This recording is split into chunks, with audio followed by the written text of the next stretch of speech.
Hey guys, subscribe for daily content, and if you're shopping for gear, make sure you check out the description for the newest items at some of the very best online retailers. There's also links for some of the items that I personally recommend. Thanks! What's going on YouTube? Metal Complex here, and today I've got another short little unboxing video to share with you guys. These actually came in the same box as the Civivi Elite, which you're probably thinking, you mean that knife that you showed like a few weeks ago? I'm actually recording them like one day apart, but I've separated them because I wanted to prioritize the Civivi Elite video because that was something that Civivi has never done. This is still something that I wanted to check out, but there's a lot of other stuff that was in the queue there. So that's why these are so far apart. But these actually released on July 27th, and you're seeing it whenever you're seeing it. My guess is these are still available, so I'll link them down in the description. You guys can check them out if you want to. It does help my channel when you use those links. That's entirely up to you. Thanks to my patrons for supporting me. Make sure your notifications are turned on for the Metal Complex YouTube channel. Don't usually do a Sencut with a WE. That is a heavy box. What we're gonna do it. The Stria milled green G10 black. Okay, oh, it's in D2. Wow, D2 and not 9CR18 MOV. I'm sure it's fine. These Sencuts are fine. And honestly, if you're newer, Sencut, they have great cutting geometry from the factory. Yeah, this is no different. Got some textured material here. That's nice. Looks good. It's a Sencut. What do you want me to say? I don't know that anybody cares too much. These are great knives for people who are trying to figure out where to start in the knife world. There's a lot of really great companies. You know, Migron comes to mind, Bostede comes to mind, QSP, Kaiser, etc., etc., etc. A lot of great companies. Sencut's great for, not for, material, dollar for dollar value or anything like that. Really, their claim to fame is the factory edge, and their factory cutting geometry are just exceptional. Outside of that, just fine for the cost. You're going to see a lot of the same stuff. So, if you're willing to browse for a little bit, it's pretty easy to find almost exactly the right blade shape and handle shape because all of their models are just subtle variations of each other. So it's worth checking out, especially if you're newer and just trying to find a good knife to start with. But they haven't really released a knife in a while that's been like, oh my God, you got to have this. Now you start attaching a top button liner lock to your knives. We'll come back. We'll talk some more. All right. Definitely the star of the show here. This is the Bogey. Blue and satin titanium handle, hand-rubbed satin bowler, M390 blade.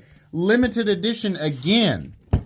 Typically, WE's limited editions tend to be knives that could probably be regular editions, but they come with a certificate of authenticity saying that it is special. Number 37 out of 210. Why 210? Occasionally, to be fair, occasionally WE does drop a knife that's actually pretty good. Now, I do have that little piece of paper that came with it. I'll be the judge of the price. Let's look at the knife first. Oh, okay. It is a full-size knife. We have not crystal titanium, heavily tumbled titanium. And then we have a nice big polished zone in here. We have the polished bevel around the outside of the pivot. It actually is not a pivot collar. It is the pivot. They've just polished the outer edge of it. Black, bold pivot face. Not bold, like B-O-L-D. B-O-W-L-E-D, as in it's bold out. Which is probably not even the right way to say that. We have ventilation for overheating, and just in case the exhaust port is blocked or something. I'm kidding. The backspacer here, actually kind of a cool backspacer design. Radiused with some texturing. And then we have these sloped areas here. The spacer then falls down into, eventually the area where it transitions into the lanyard hole. That's kind of cool. Cool pocket clip, a little designy there. Looks like we have a subtle flipper, but I'd rather use the hole. Okay, what the heck is this? This looks really familiar. Oh, it's a liner lock. Ooh, titanium liner lock with the insert in there. Very cool. Love to see that. Actually, this is really comfortable. What does this remind me of? This reminds me of something that Neves designed, doesn't it? Kind of. Let me read here. Who do this? Well, we'll read on the paper, but there's something about this that reminds me of something that Jared did. I'm going to feel stupid if you guys tell me that he designed this. I don't think so. Nice garage stops there. The action is superb. Superb. We got a little bit of really unique sound there in the close position. Beautiful. Absolutely perfect centering there. Really, really nice. Whoa. Yeah, it's got the satin finish on it. I mean, it feels really good. It's not. I mean, like there's not a lot here where I'm like, oh my god, it absolutely is a special edition, right? But it does look good. I feel like we would see if it was. I don't know why it looks like something that Neves designed at one point. Okay, let me look at this. I have a number in my head. All right, let me look here. Do we have a designer name? No. Okay, designer's WE Knife. Okay, all right. We have... It's not too far off what I was thinking. So again, we always have one guy who's like, ah! When he sees MSRP, like there's one guy who doesn't understand how this works in the comments. To that one guy, no one's going to pay MSRP. You're not going to pay MSRP either. It's a totally trivial number. We look at the MAP, $314.50. It's not too far off. The number that I had in my head was about $285, and I know you guys know exactly what I'm going to say. Number one, we have a little bit of an upgrade to the finish, hand rub satin, a little bit more detail than we typically see on a pocket knife blade here, so I do appreciate that. M390, obvious as par for the course. We do have premium materials in the handle, no contouring, but a lot of machining and a lot of additional work here to anodize this surface and then polish this area, right?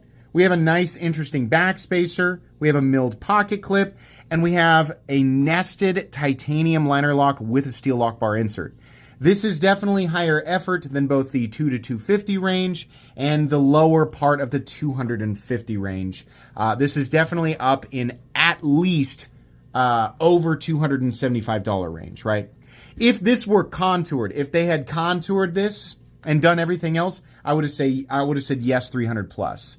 Like 3 to 320. But in my mind, I was thinking 285 because it had all of those elements, but without the contouring.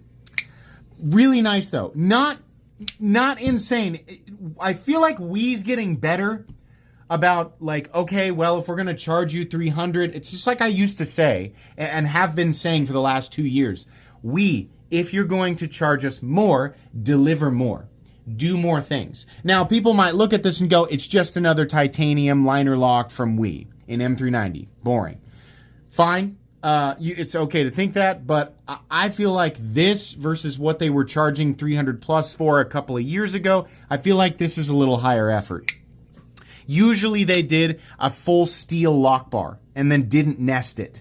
And then they would put titanium on the outside of it and try and chart, like a lot of stuff like that when they do a lock bar or like a liner lock and $300 titanium M390 knife. And I would say, listen, it's not going to add, it's not going to really add any meaningful utility, but it does go further with the enthusiasts who want to buy this stuff. If you're going to do a liner lock, do a titanium liner lock and put a steel lock bar insert into it. That's something that the people who actually buy this stuff, not the people throwing peanuts who normally buy $50 knives. Nothing wrong with that, by the way. There's nothing wrong with that. But you're not the buying audience. So WE's not necessarily trying to convince you. They are more so, looking at people who are interested in actually spending this type of money on a knife and trying to give them something that appeals to them. Buyers of knives that cost, right around this price point. A titanium lock bar with a steel lock bar insert is absolutely an added cost over a plain steel lock bar, even if that steel lock bar offers exactly the same functionality and utility. It just does. It costs more to make, right? A leather chair and a cloth chair can both be sat in and are both relatively comfortable. A leather chair is going to be, on a cold day, a lot colder. On a hot day, you might stick to it, right? The cloth, if you fart into it, that fart stays there a lot longer. Also, you spill something on it. You spill your coleslaw or your spaghetti on your cloth chair. It's going to be a lot harder to wash than the leather one. We can go up and down about it. We can go back and forth about it. That leather one, if it's the real deal, that's going to cost more.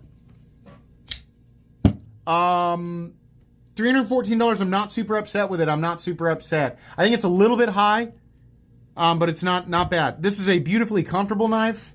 Jimping feels great. Action is superb. Definitely has the sauce. It's pretty cool. It's not something like, oh my god, I'm freaking out, I have to own this, but it is cool and the build quality is good, and I'm not too upset at that price tag. I never actually looked at the price tag of the Sencut. I'm gonna guess this is a $40 knife. That was $38. That's not bad at all. Okay. MSRP 70. I'm gonna write a strongly worded letter. Still, to this day, I cannot figure out why. There's always one person who's just like losing their mind at the MSRP number as if it means anything. Now, those EU numbers. Oh boy, look at that. Look at that. That's crazy. Oh my God, 335 euros. There's a conversion rate. You guys are paying like, what's the conversion rate right now? I don't know. I feel like you're paying 50 more for this thing, roughly. That sucks. Sorry, Europeans. The price sucks if you're in Europe. But anyways, this looks good. If you live in the United States, you're going to be using the US dollar to make your purchase. It looks all right. I will do a full review on it, but that's going to be it from me today. Please make sure to follow me on Instagram at metal_complex. If you enjoyed this video, leave a like. If you'd like to check out my other content, I do, of course, have lots of videos of knives that are either expensive or inexpensive that I do or don't like. So check those out. And if you enjoy all my content, go ahead and click on that Metal Complex logo right there and subscribe because there's definitely more coming. Thanks again for watching, everybody, and have a great day.